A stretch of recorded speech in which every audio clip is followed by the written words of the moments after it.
Okay, good afternoon, ladies and gentlemen, and welcome back for afternoon sessions. First, I would like to make announcements for activities during this afternoon. So we're gonna have three parts. The first one, we're gonna have our partner keynote speaker. He will be the second keynote speaker for today, Professor Dr. John Williams, and his session will start from 1 o'clock to 2 o'clock. And the second activities from 2 o'clock to 3:50 o'clock will be parallel sessions, which you can go use the link as you follow the link from the conference website in the morning. And the third part is from 4 to 5 o'clock will be a panelist session. And for right now, I think it's almost time, and our keynote speaker, Dr. Williams, here with us. And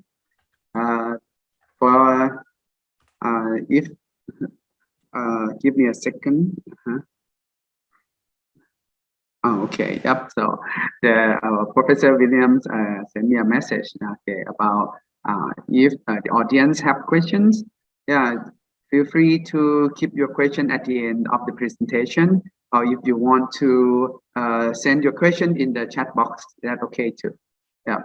And right now, I would like to give you a brief introduction about Dr. Williams. Professor Dr. John Williams is a professor of education and the director of graduate research in the School of Education at Curtin University in Perth, Western Australia. And he teaches and supervises research students in STEM and technology education. Apart from Australia, he has worked and studied in a number of African and Indian Ocean countries, and in New Zealand and the United States. And his current research interest in STEM and mentoring beginning teachers, PCK, and electronic assessment of performance. And he regularly presents at international and national conferences, consult on technology education in a number of countries, and is a long-standing member of 8 professional associations.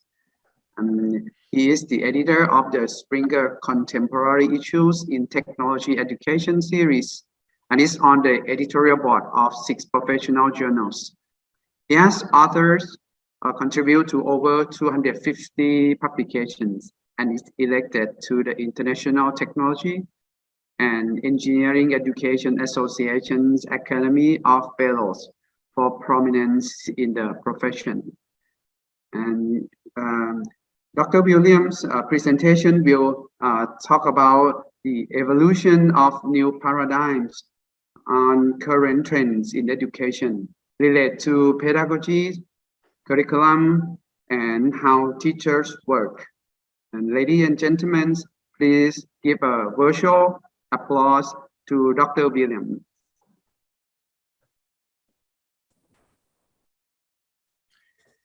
Hello, everyone. Thank you for your kind welcome.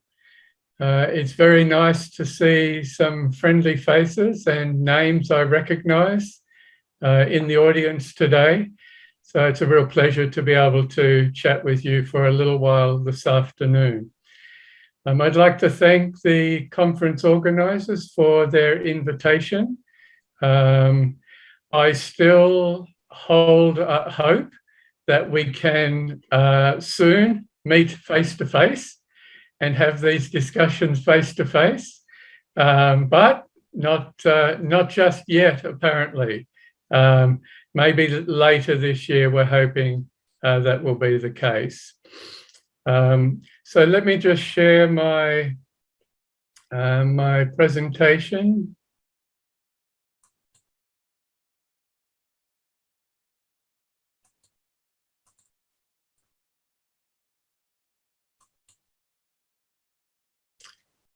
Okay, good. Okay, sorry about that. Let's try and start again. So Welcome, everybody. It's a real pleasure to be able to chat with you this afternoon.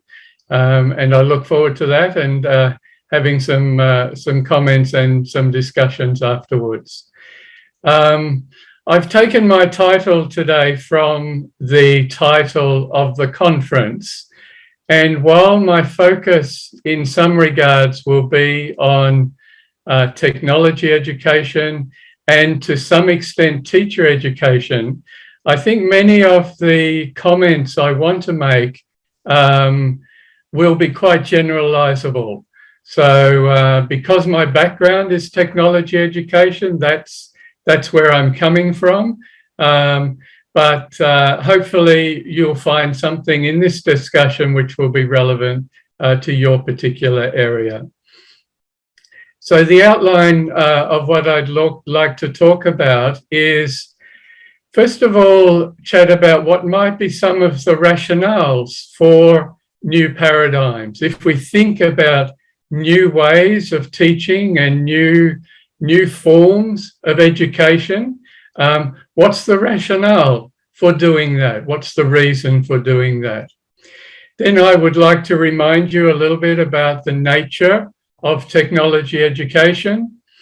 Then I'll talk about some of the opportunities that are taking place that will enhance, I think, new directions in education.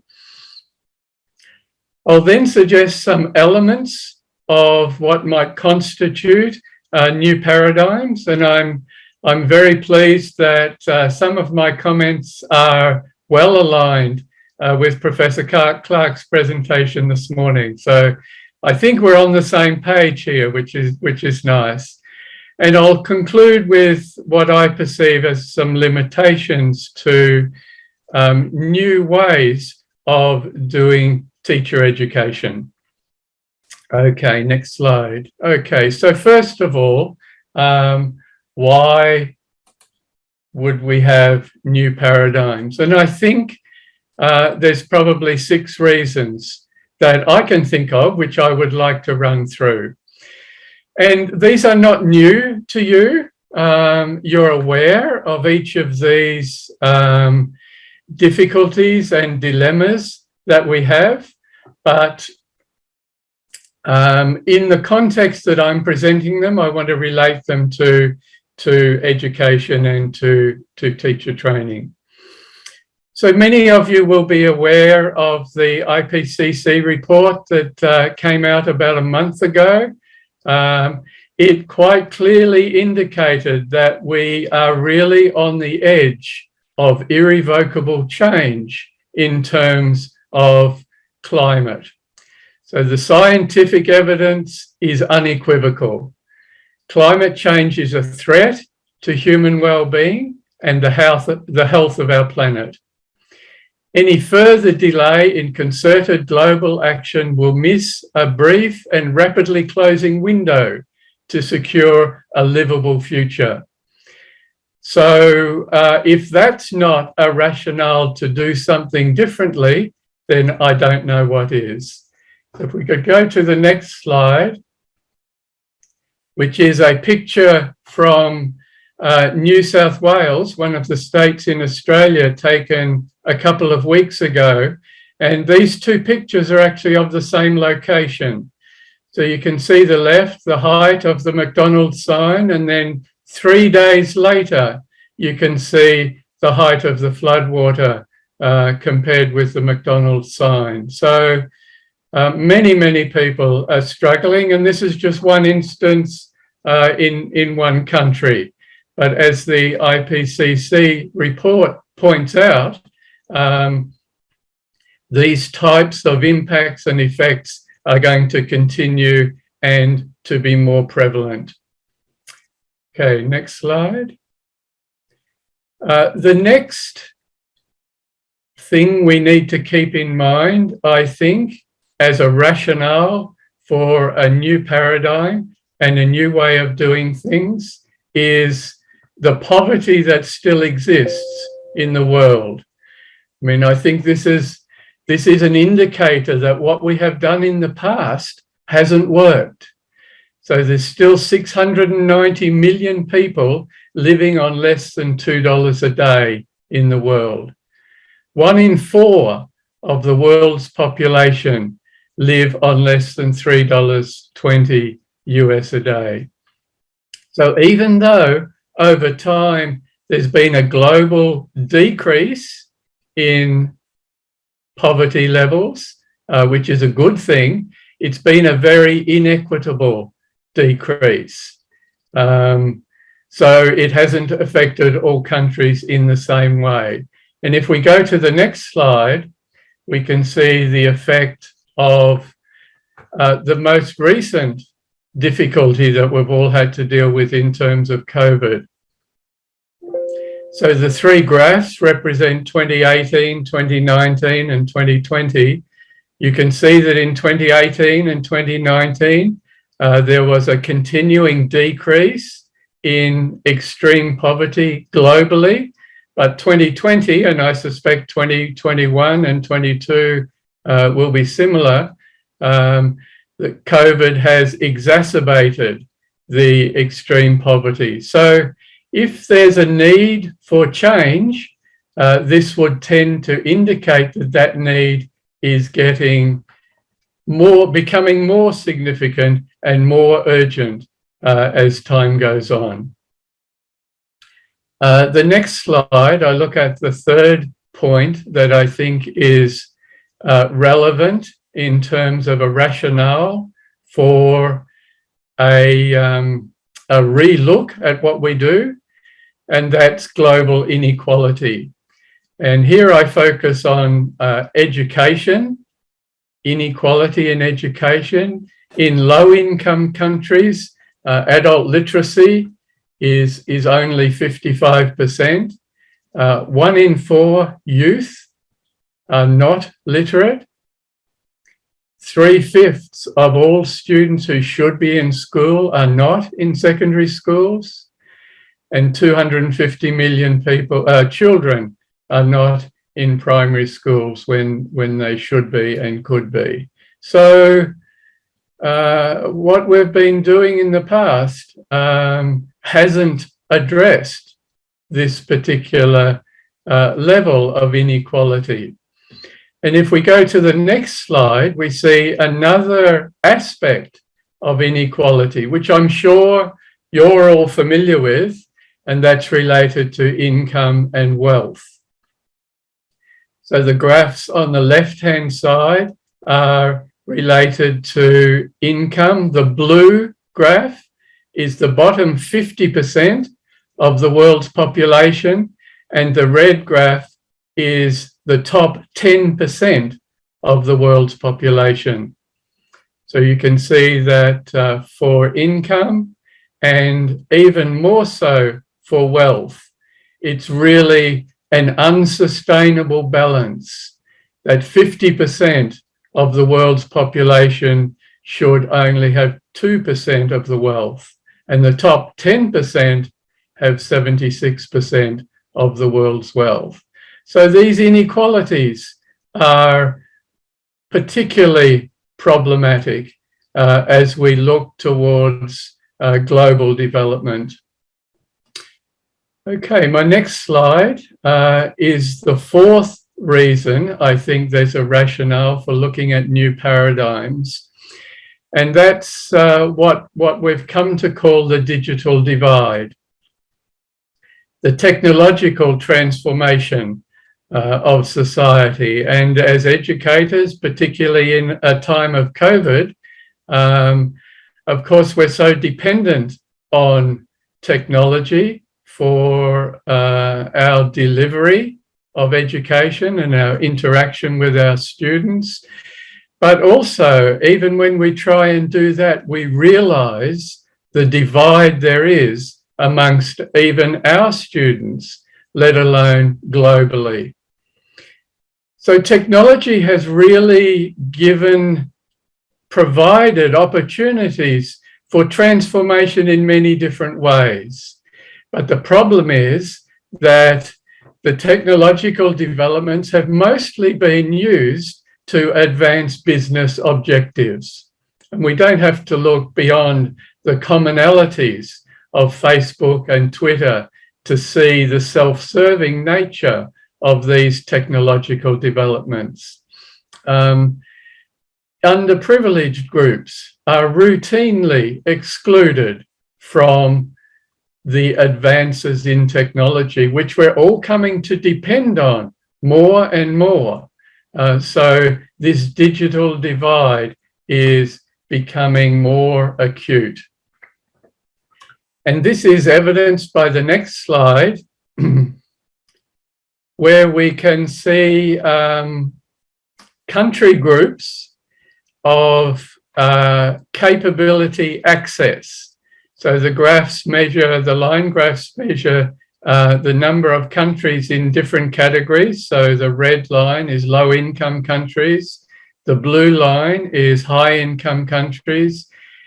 And you can see the extent to which the divide has developed since 2005. So whatever we're doing is not diminishing the digital divide. So again, I think it's another opportunity to look at what we can do better. Someone has their microphone on, maybe you could turn it off, thanks. The next slide deals with some quite current world events, which I think are possibly trends in the world order. Different organizations have referred to this in different ways.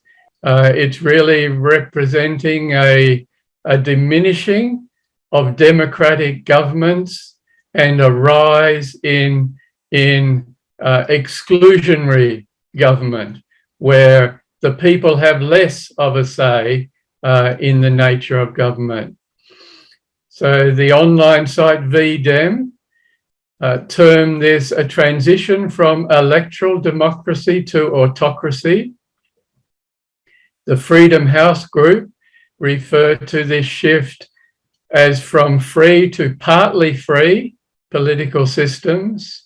The Economist has termed this move a shift from full to flawed democracies. So this is a trend that concerns many people, and yet it's still happening. So our question is, what can we do about this in terms of education? And I ask you to think about current events. For example, what if Putin succeeds in what he's trying to do in Ukraine? And there's a chance of that happening. What if Donald Trump gets re-elected? What if other countries annex previously independent countries? This shifting world order has been a number of years in the making, but it seems at the moment it's at a critical stage. And I think, again, cause for us to reflect on how education should relate to this. How can we prepare our students for various types of futures? My final idea on the next slide is also something that you're all familiar with, and that is the future of work. So we know that jobs are changing. If we could just go back again. Thank you. Maybe I'm trying to be rushed here. Are you trying to rush me?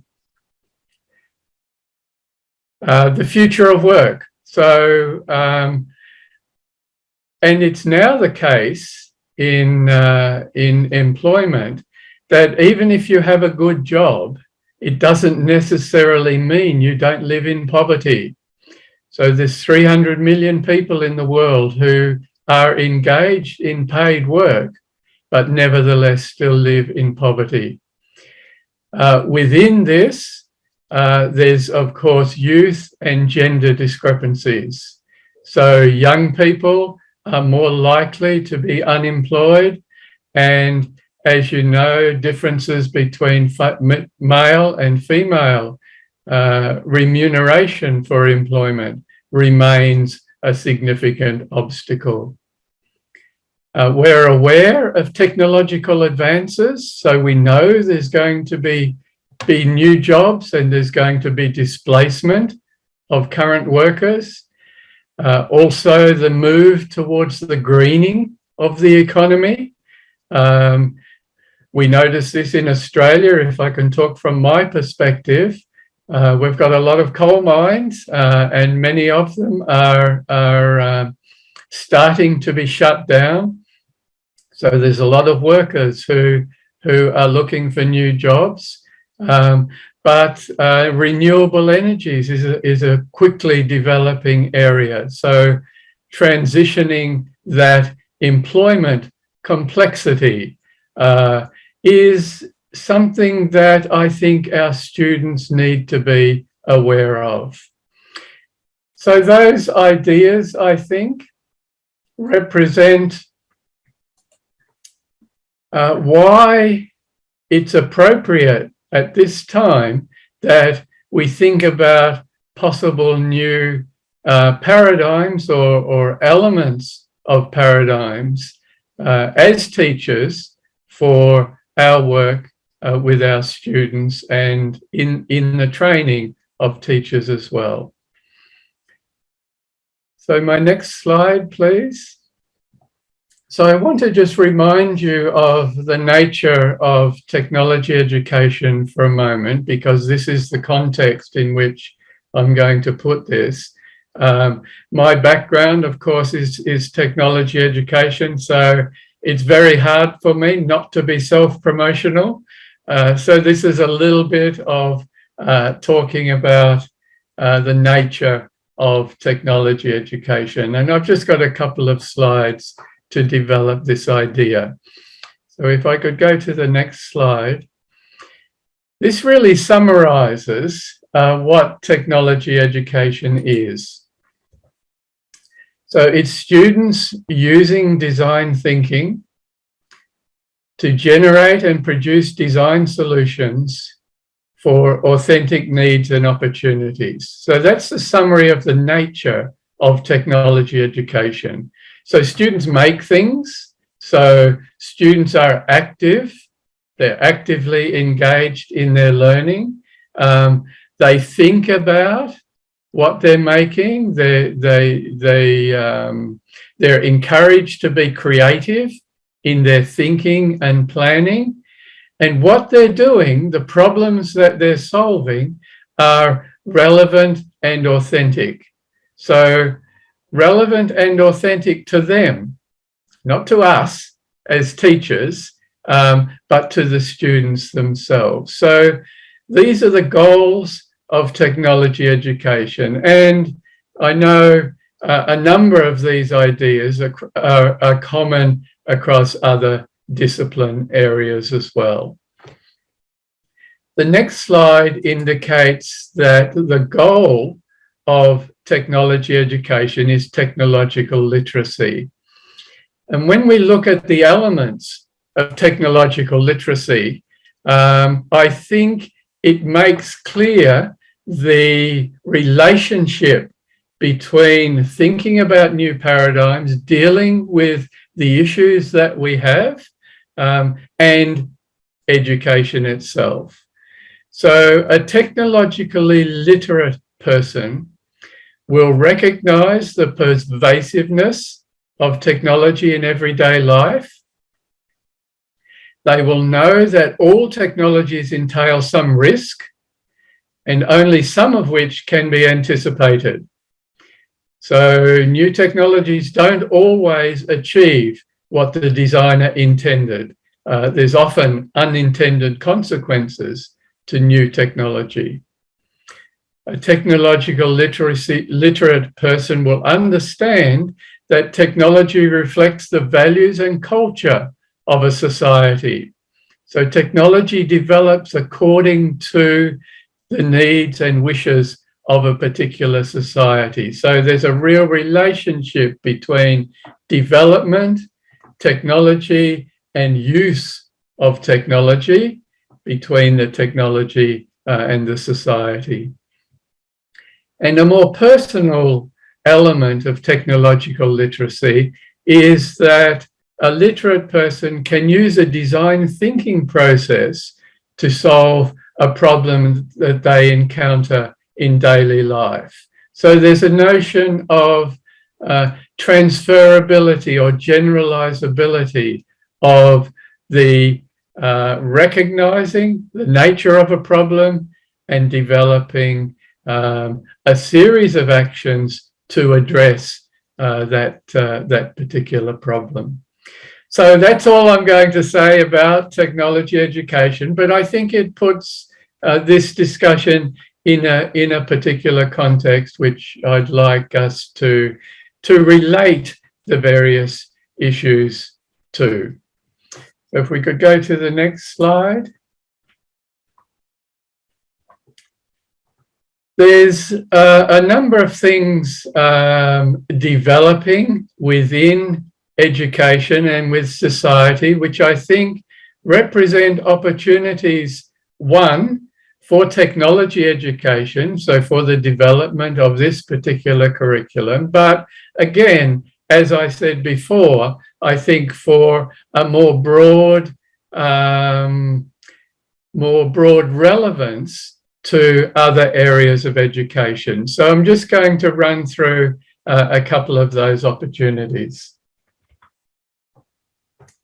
The next slide, thanks. And you'll all be familiar, I'm sure, with the development of maker spaces. There's many countries in Southeast Asia which are really at the forefront, I think, of international developments in looking at maker spaces in terms of education.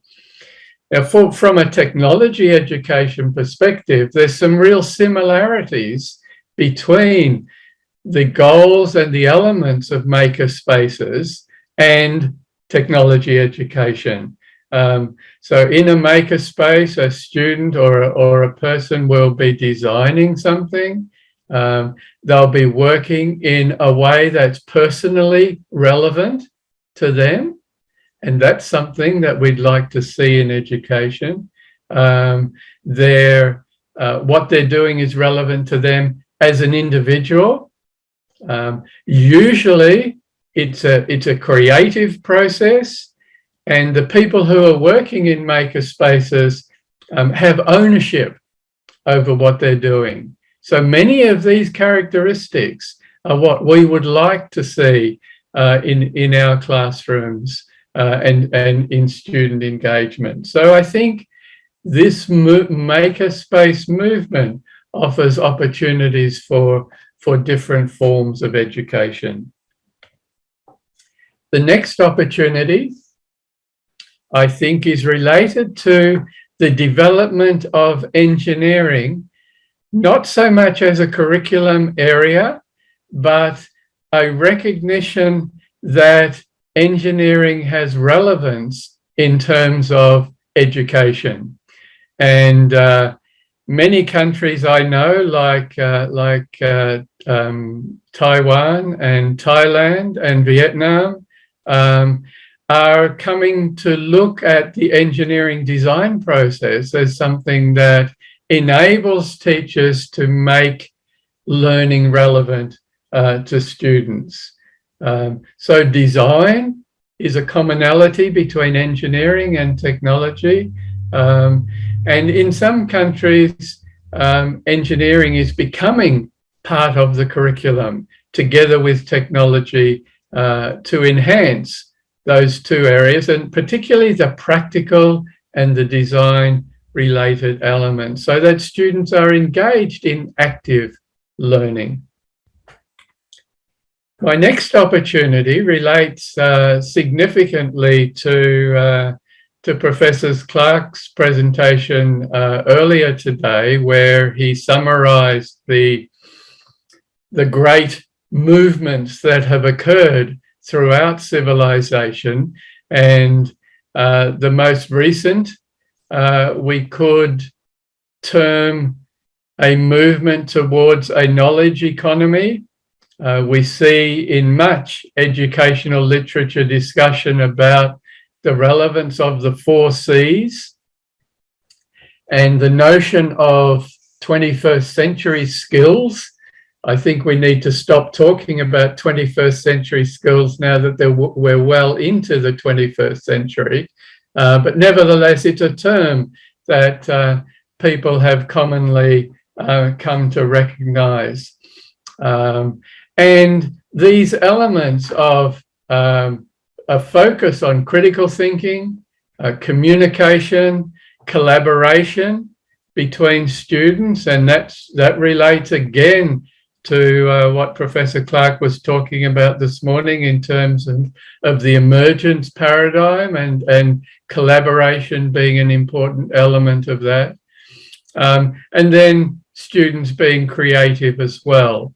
So these attributes that we would like to see in our students relate clearly to the area of technology, but also they're becoming more common in terms of many curriculum areas. The next slide, again, is something that you're all very familiar with. In fact, some of us had a discussion just yesterday across a number of countries related to the development of STEM. I think this approach is particularly significant because of its recognition of the need for interdisciplinarity. I'll talk a little bit later about one of the impediments towards moving to new paradigms. And one, I think, is the discipline structure that our curriculum is lumbered with. So I think a significant aspect of a STEM approach is the need for interdisciplinarity and also its focus on realism. Its focus on engaging students in real activities, problems that are real to them. I think that's a significant element that we can all learn from. And then my final opportunity, I think, and also Professor Clark alluded to this, what's come to be termed Industry 4.0. And what's significant here, I think, is the developing interconnectedness between everything that we do. Again, this is related to technological development because it's technology that's enabling all these links to take place. So it's powered by technology, and people like myself would say, therefore, we need a stronger form of technology education because of this all-pervasiveness of technology as it's developing in society. Okay, my next slide. So let me now get, I suppose, to the point of the presentation and look at some not new paradigms, but I think elements which contribute to new paradigms in education. So we've looked at a rationale, why we need new paradigms. I've been a little bit self-serving in saying that technology education is one mechanism for engaging with this. There's lots of opportunities for that. And now, what might be some of the activities that as teachers we can look at which would enable new paradigms in pedagogy, curriculum, and technology. So my next slide, I begin with pedagogy. And I'd like to preface this discussion by reminding you that paradigm changes are not revolutionary, but they're evolutionary. And I think, again, Professor Clark mentioned this morning, that the period of time it takes for a new approach to education to be recognized as a paradigm takes some time, and also takes a number of people to recognize that this is a new approach. So I guess what I'm trying to do is indicate that these are some areas that we should look at, which maybe would enable new paradigms in education, because what we've done in the past really hasn't worked very well.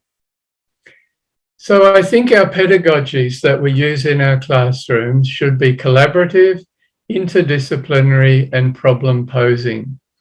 So collaborative, where we're tending to move away from teacher-centered instruction to student-centered learning.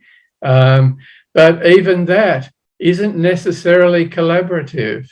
By collaboration, we mean teachers, we mean students, we mean the community. A broader collaborative endeavour. And if education is going to be realistic for students, then our pedagogies have to be interdisciplinary. Many of the world's big problems, well, I would say all of the world's big problems require interdisciplinary solutions. So I think our pedagogy should mirror that. Something quite specific, as an example, problem-based learning, for example, does not diminish the need for knowledge. Often I hear teachers say, well, I can't do inquiry learning, or I can't do a design problem because I've got a curriculum I have to get through, which is crowded with knowledge that I've got to get across to my students. That's a false dichotomy. Focusing on active learning does not diminish the need for disciplinary understanding. So I think our mentality has to dissolve that, possible discrepancy. We also need to use our pedagogy to help students see the world as changeable rather than fixed. So inequity, the digital divide, climate issues, all of these at the moment remain reversible. And our students need to recognize that if they play a role in the social development of understanding, then some of these trends can be reversed. So my next slide.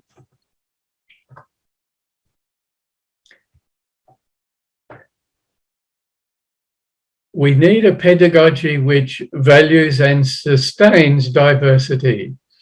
I mean, some of us teach in very homogeneous types of classrooms. So the one type of student, or in teacher training, we don't have a particularly diverse population that we're dealing with. So that doesn't absolve us from the need to recognize the significant diversity. And related to that, addressing the racism, the sexism, the colonialism, and the authoritarianism that seems to increasingly exist in some aspects of society. So our pedagogies also need to provide students with the opportunity to unlearn maybe some prejudices and some divisions that they already have, and maybe they don't recognize that they have this unexpressed prejudice, for example. So my next slide, please, which is my final few ideas on pedagogy. Assessment, I think, is a real impediment to useful and relevant pedagogy. As teachers, we need to recognize that some of the goals that we have can be measured and some can't be measured. Just because an educational goal can't be measured doesn't mean that it's not important, and doesn't mean that we should not have it as a goal of what we do in our classroom. Our focus on only including goals which can be assessed is an outcome of some neoliberal elements that we face as teachers in educational systems today, that everyone needs to be accountable, everyone needs to be assessed. We need to reverse that notion. We need to reject that idea.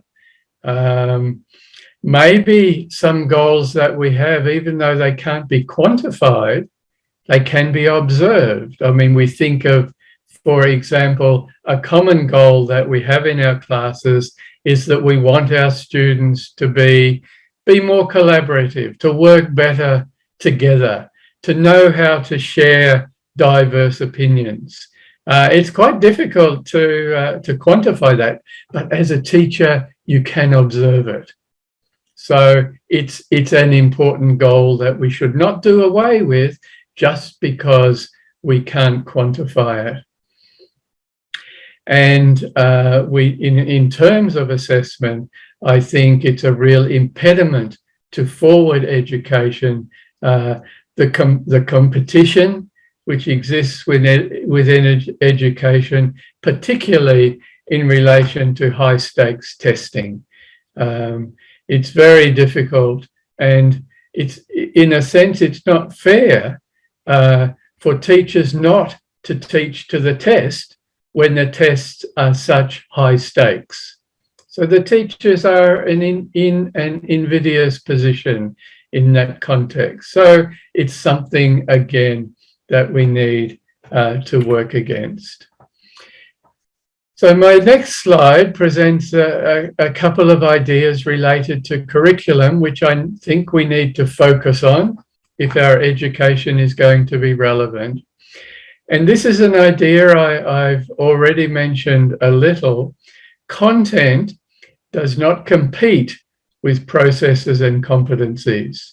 We need to develop systems of curriculum and then related pedagogy, as I've already mentioned, where content is sympathetic to process and the competencies that we want to develop with our students. This is a whole picture.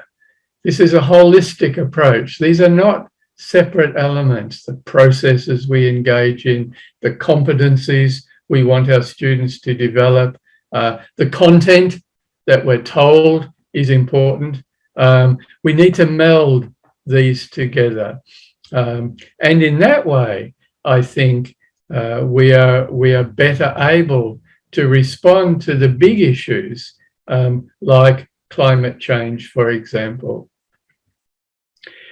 Neuroscience indicates, and this is related to this holistic idea, neuroscience indicates that knowing and feeling are part of the same cognitive process.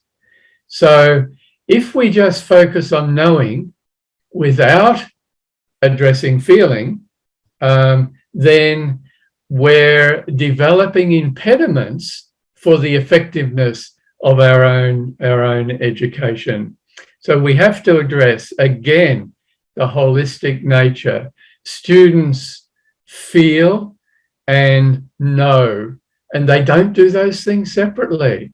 So if our students aren't feeling comfortable, if they're not feeling good, then their knowing and their learning and their education will be affected. So my next slide.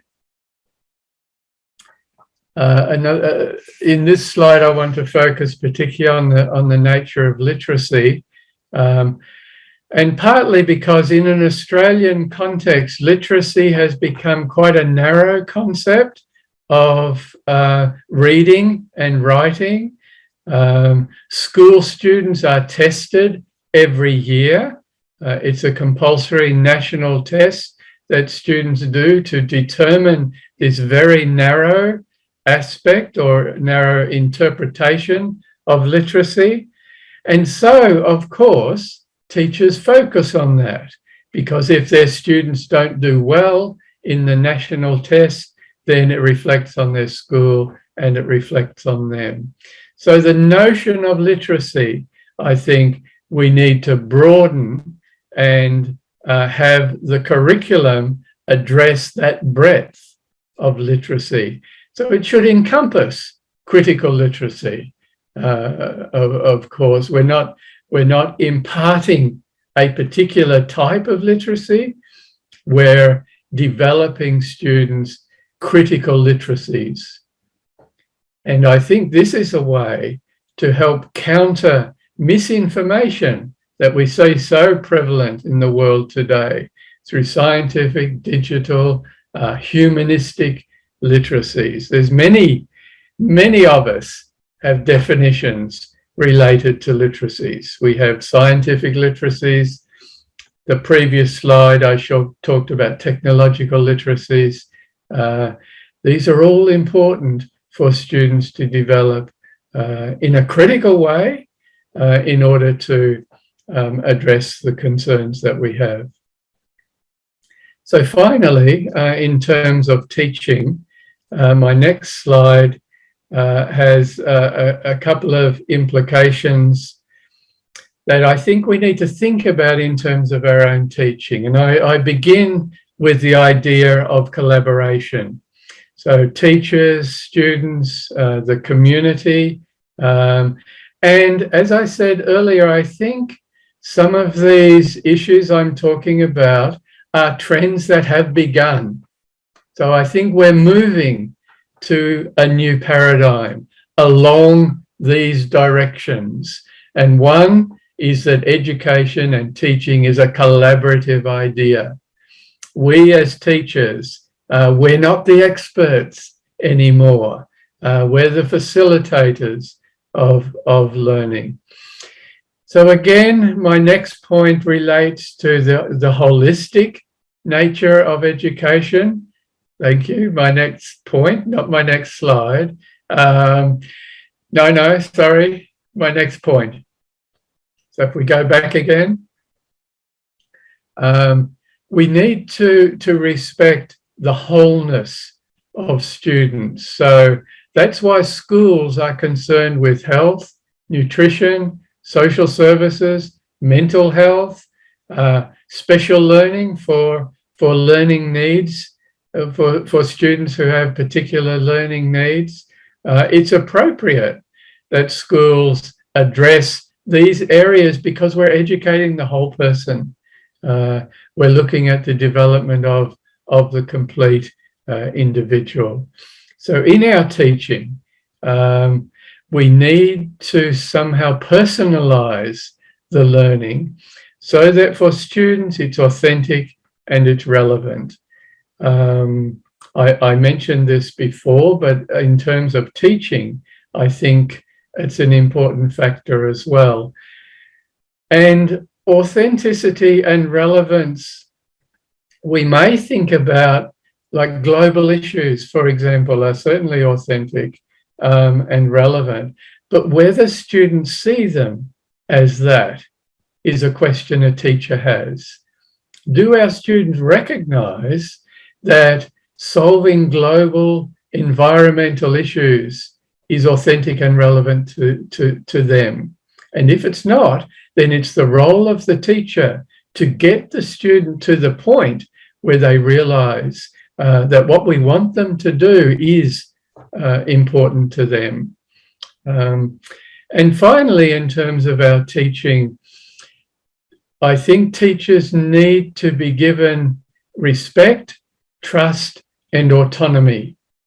And this is something that's disappeared from the teaching profession over a long period of time, as I alluded to before with the sort of neoliberal focus on the need to assess everything has diminished the authority of the teacher. I think we're teachers, we're the experts. We know how our students are going, and education authorities need to come to the point of respecting and valuing teachers' judgments, because we're the experts. Okay, my next slide, finally, I just want to look at what I perceive is some of the limitations relating to these new trends in education and the continuation of these trends. So I summarize these in my next slide.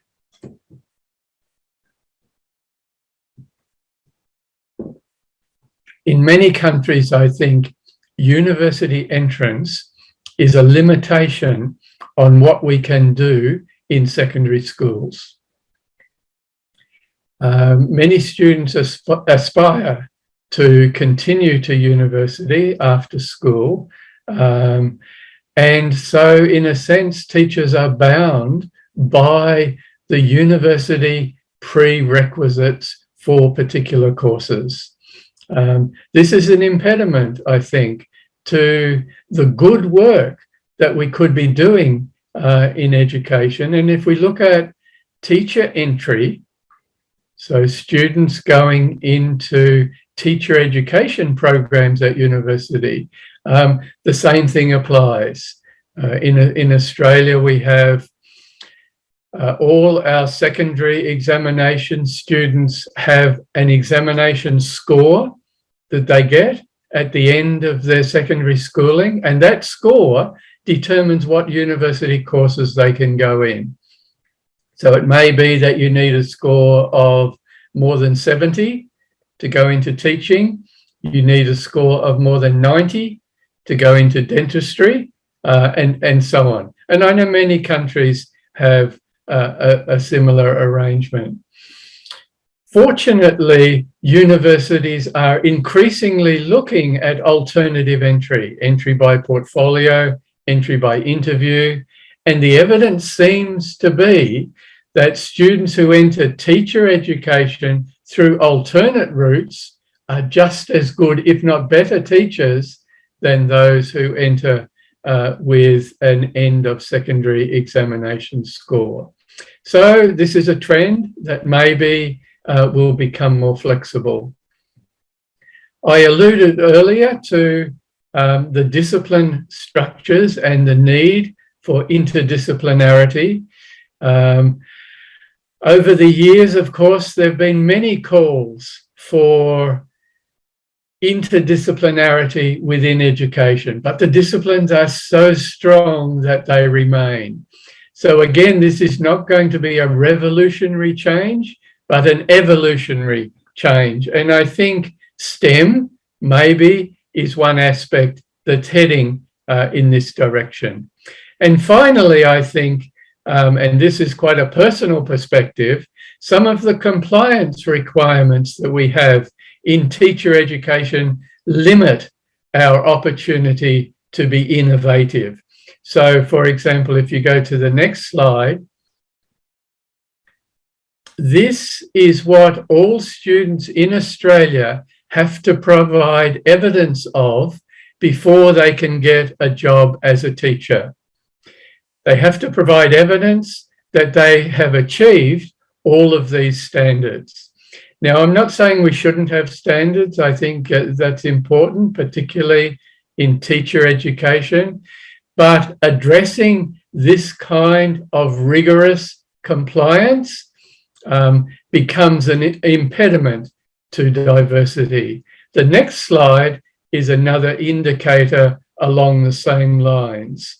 So in Australia, every university that wants to train teachers has to provide evidence that their teacher education program has met these national standards. And we spend so much time documenting this, time which we could better spend being more innovative in our education.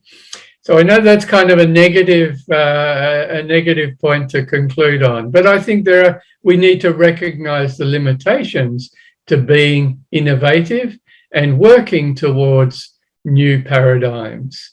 So my final slide is a summary. I think there's ample rationales that we need to be doing something different in education. It's incremental rather than radical. So I think we have begun this movement. Many of our pedagogies reflect these kinds of trends, but it's something we need to keep focusing on in order to deliver the best type of education for the world that we live in this day and age. So my next slide just simply says, thank you for the opportunity to chat with you today. I've spoken for longer than I had intended. I'm sorry about that. But as John said, as Professor Clark said this morning, he was sorry he didn't speak for longer because he got too many good questions. So I took his advice in my presentation. But I'm happy if anyone wants to put questions in the chat. These questions can be sent to me and I'm happy to answer them and then return them, and they can go on the website. So if you want to cease sharing that now, thank you. Yes, everyone, if you have questions, feel free to send your questions to the chat box. Okay. And so far, our times is we have to go for the next activity, and the knowledge and the issue that Professor John William just presented to us in the new paradigms about the three perspectives about the pedagogy, curriculum, and teaching would give us a good information and ideas about what we should be concerned and for now and for sure in the future. And as a representative of the Faculty of Education, Kasetsat University, and all the audience, I would like to thank you, Dr. Williams, for your presentation.